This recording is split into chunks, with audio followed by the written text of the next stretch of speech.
আমার নাম হচ্ছে অমলেন্দু সাহু। আমরা দুজনেই এসেছি হাওড়া জেলার উলুবেড়িয়া থানা, আপনার চিনবেন হয়তো, ফুলগাছিয়া থেকে। আমাদের মিসেসরাও এসছেন, ওদেরও তো ওই একই অবস্থা। তো আমরা দুজনে একটু ঘুরতে পেরেছি ওনাদের সঙ্গে। না, আমরা এসেছি সোমবার, এই সরি বুধবার এসেছি, কালকে আমরা ফিরে যাব। আমরা ওই দেবরূপ ইনে আছি। হ্যাঁ, তো এবার একটুখানি খুচরো দরকার ছিল বলে দুজনে বেরিয়েছি আর কি। আমাদের সব ঘোরানো হয়ে গেছে, তো নিয়ে আসতে পারলে আমার মনে হচ্ছে, এখন দেখছি নিয়ে যাওয়া খুব ভালো লাগছে। আমাদের এই এরকম, এটা তো আমরা আশা করিনি যে এরকম একটা পরিবেশ পাবো। আপনার ওখানে যদি এরকম একটা করতে চান, আমরা সর্বতভাবে সাহায্য করবো। আচ্ছা, উলুবেড়িয়া খুব ভালো জায়গা। স্যার মাইকটা দিচ্ছি আপনাকে।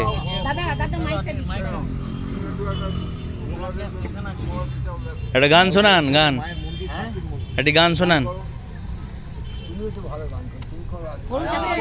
দুজনে মিলে করুন, সবাই মিলে করবো। শিল্পী নয়, বুঝলেন? নিজের মতো সব নিজের খেয়াল ঠিক সুন্দর না হয়।